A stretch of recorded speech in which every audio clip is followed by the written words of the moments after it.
un momento così difficile, un momento così drammatico, credo che sia giusto che alle famiglie, alle persone che sono a casa, a quei bambini, a quegli anziani che con grande pazienza, devo dire, con grande capacità riescono a restare spesso anche dentro un appartamento, ormai da giorni. Ecco, a loro voglio raccontare una città che comunque sta tenendo e voglio raccontare quello che c'è in giro. Ci sono categorie di commercianti all'ingrosso del pesce, che abbiamo visto stamattina all'alba, commercianti all'ingrosso di frutta e verdura, che sono quelli che forniscono i dettaglianti, le pescherie, che forniscono i fruttivendoli, che vi fanno trovare la verdura, la frutta fresca, il pesce fresco e tutta la loro filiera, gli agricoltori, i pescatori che continuano a pescare le sepi in laguna, che continuano ad andare fuori con le barche, spesso non riescono neanche a recuperare i costi della benzina. Il momento è effettivamente molto difficile, non c'è nessun guadagno oggi a continuare a tenere viva l'attività economica, ma c'è la voglia per queste persone, me l'hanno detto in tutte le salse, di non mollare, di tenere aperti i servizi essenziali della città e loro vanno ringraziati. Vanno ringraziati quegli autisti che sono a contatto diretto con tutte le persone e continuano a portare i cittadini al lavoro, continuano a far funzionare la città. Vanno ringraziati tutte le persone che continuano a pulire anche oggi, che sono venute con me anche su luoghi dove sono ricettacoli ancora e dove continuiamo a far pulizia anche di personaggi di dubbio gusto. Abbiamo trovato siringhe, abbiamo trovato ancora situazioni, continuiamo con la polizia locale anche a sorvegliare il territorio, non soltanto i cittadini. Dobbiamo continuare a essere vigili e io di questo voglio ringraziare pubblicamente, perché c'è uno Stato che parte da noi stessi, parte da quello che riusciamo a fare col nostro esempio e prima di tutto, prima di andare a criticare gli altri, prima di tutto è proprio la forza di questa Italia che regge, che ce la fa, che è evidentemente provata, ma che si sta anche unendo assieme alle persone che hanno voglia di dimostrare, hanno voglia di fare. Ringrazio quei cittadini che con grande compostezza aspettano il loro turno per poter fare la spesa. Ringrazio tutti quelli le persone del volontariato, le persone dei servizi sociali anche del comune che riescono ancora ad andare nelle case ad accudire le persone anziane, che riescono e hanno ancora voglia e coraggio di accudire le persone che hanno disabilità, che vanno a fare la spesa in maniera volontaria con persone che magari non possono muoversi. È tutto il settore medico ovviamente e infermieristico che è in prima linea e che noi supportiamo dalle retrovie, perché l'Italia ce la deve fare, la nostra città ce la deve fare. Noi ci appelliamo e ringraziamo tutte le persone che riescono a contenersi e ad aver pazienza. Ci rendiamo conto che deve essere molto difficile. Io a quei bambini voglio mandare un messaggio: siete a casa ragazzi, non è facile, ma credo che questa esperienza poi ce la racconteremo per chissà quanti anni. Siete bravi, so che fate i compiti, so che lavorate insieme con i vostri genitori, vedremo che sarà una scuola speciale probabilmente. Voglio ringraziare quegli insegnanti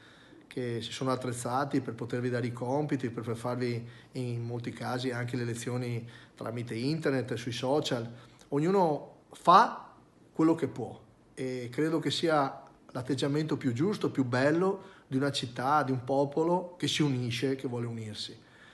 Nei prossimi giorni racconteremo cosa pensiamo anche del decreto rispetto ai comuni. Purtroppo per il momento non c'è ancora nulla, per cui è stato scaricato sulle spalle dei sindaci tantissimo dei costi e delle paure che comunque nel futuro ci sono. Voglio ringraziare in questo senso i sindacati delle aziende partecipate, il sindacato in generale, quando è quel sindacato che io ho sempre conosciuto, un sindacato anche di confronto, di scontro se serve, ma sempre con grande senso di compostezza e responsabilità. Ecco, io penso che con questa forza stiamo mandando avanti le fabbriche e dentro le fabbriche, i posti di lavoro, ci sono quelli che legittimamente si sono fermati perché magari devono pulire, devono adeguarsi alle norme e dobbiamo essere tutti rigorosi alle norme, ma il mondo e l'attività produttiva è giusto che vadano avanti quando sono rispettate le norme. E per cui vanno ringraziati quei lavoratori, quelle lavoratrici, quelle persone, mamme e papà, che hanno magari i figli a casa e che fanno il loro dovere e continuano, dove è possibile ovviamente, a tenere acceso il motore industriale, il motore produttivo del nostro paese, perché ci sarà il dopo. Ecco, dobbiamo già pensare al dopo, oltre che speriamo a fare un urlo liberatorio, speriamo che le vittime, le persone ammalate siano il meno possibile, sappiamo che il momento è difficile, esprimiamo grande solidarietà, grande affetto, grande trasporto verso le persone che sono colpite, sono a casa, magari hanno paura. Io voglio dirvi, ragazzi, non abbiate paura, cioè teniamo duro, la regione, lo Stato sta facendo più che può effettivamente per il settore sanità, ed è giusto che sia così, la salute viene prima di tutto, ma noi dobbiamo ricordarci che dobbiamo trovare un paese vivo dopo, per cui sicuramente oggi ci sono delle priorità e sono quelle sanitarie, di sicurezza sanitaria, ma nel frattempo quei lavoratori, quelle lavoratrici, quella classe imprenditoriale che è fatta anche da piccoli artigiani, di piccoli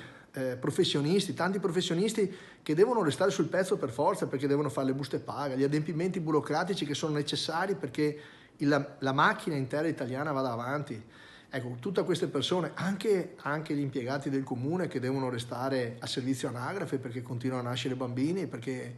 vanno registrati anche i decessi delle persone, va continuato a tenere il motore acceso. Ecco, io penso che oggi, dopo questo recall che abbiamo fatto in generale, ci sia da dire a voi che siete a casa, ecco, c'è un paese che ce la fa, voi siete tra questi. Un grande saluto, un grande abbraccio, ma anche un grande senso di solidarietà tra tutti noi. Ognuno faccia il proprio dovere, ognuno sia composto e prima di pensare a vedere cosa fanno gli altri, comportiamoci noi dando l'esempio ai bambini. E un ultimo proprio pensiero lo voglio dedicare ai nostri anziani, ai nostri nonni, ai nostri genitori,